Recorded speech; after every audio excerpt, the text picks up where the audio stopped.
What's going on, everybody? All right, this is actually a funny one. So the banking crisis from Monday morning, the First Republic, obviously, everybody understands that J.P. Morgan's gonna, absorb them up. That's what the news is saying. But here's my take on this, because I'm looking at the headlines on it.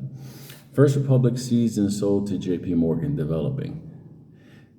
Here's my problem. Yes, somebody one of the comments said kicking the can further down. See, I don't think there's a further down. Let me explain to you the reason why. You got Morgan buying First Republic. What's up, Morgan? But is anybody even paying attention to the fact that what Munger said, what was inside that bank and a lot of other, that toxic paper, bad paper? Do you understand what they just bought or about to buy with our government money? Like, I think people are not understanding. Like, okay, imagine I give you a free airline ticket to Hawaii. And then when you get to the fucking the airport, you see the airplane has fucking duct tape on the wing. You got a pilot with one fucking eye missing. And at the end of the day, you see somebody throwing holy water on the fucking plane on the outside, like, please land.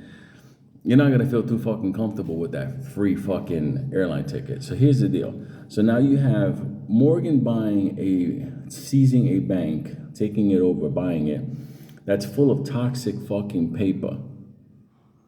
And then Morgan is one of the big banks, Chase.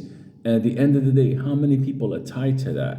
And then if you take a look, I think Chase is the company that does the administration for the fuck they call that thing, EBT.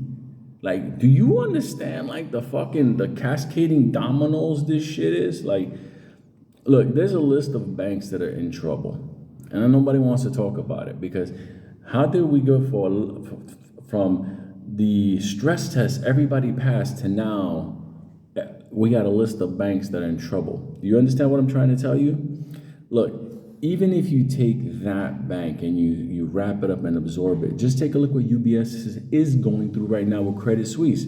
All that bad paper, all that bad paper is still in Credit Suisse. Billions and billions and billions. God, who knows the fuck how much? Nobody even knows. And that shit is now on the books of UBS. So it's like the Last of Us is like the fungus keeps spreading. Like, you're looking at the failure of the American financial system, because when a big bank buries its toxic shit into small, mid-sized banks, and then those banks turn around and start collapsing, and then they have to buy back those banks, what's back on the books of the big bank? The toxic paper, bad paper. So bad paper is everywhere. Like, look, nobody's gonna say it, the fucking truth of it. It's all fucking mortgage fucking paper, commercial and residential, is all thrown in there, plus student loans and auto loans and shit that doesn't even fucking make sense. The math doesn't make sense. $100,000 pickup truck loan to a guy that barely makes $39,000 a year. That kind of shit is going to come back at us. It already has. But I'm just saying, like, right now, people talk about recession probability reaches 67%. Recession, I'm already predicting a fucking financial catastrophe. Now, I know they're going to come out with the Fed Now Cash digital dollar. And if you're a good little boy and a good little girl, they'll probably give you a couple of extra tokens on top, It's okay if they say, but if whatever Lou says, you report it to this number. You know what they're gonna do with that fucking that coin?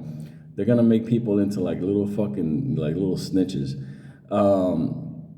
But my thing is this: bad paper is here to stay. You cannot get rid of it unless you have a what? What? Say it with me? A great reset. Do you understand? But unfortunately, we're not going to benefit from that. The other side is. But here's my take.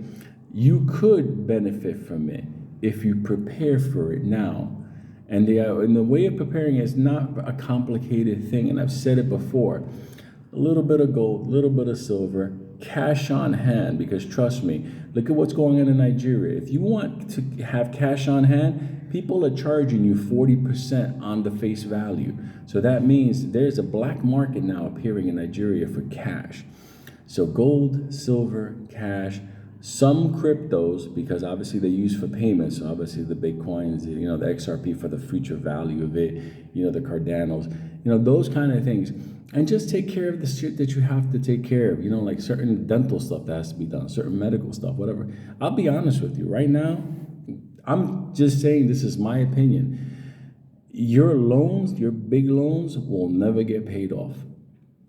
They're never going to get paid off. They're going to be seized and gobbled up by some, like big bank, and eventually you'll have to deal with them, whatever. But it's impossible. You have people that barely make $60,000 a year living in $400,000 homes with compounded interest. And their credit cards are maxed out with variable interest rates. And their cars, at the end of the day, are high lease payments.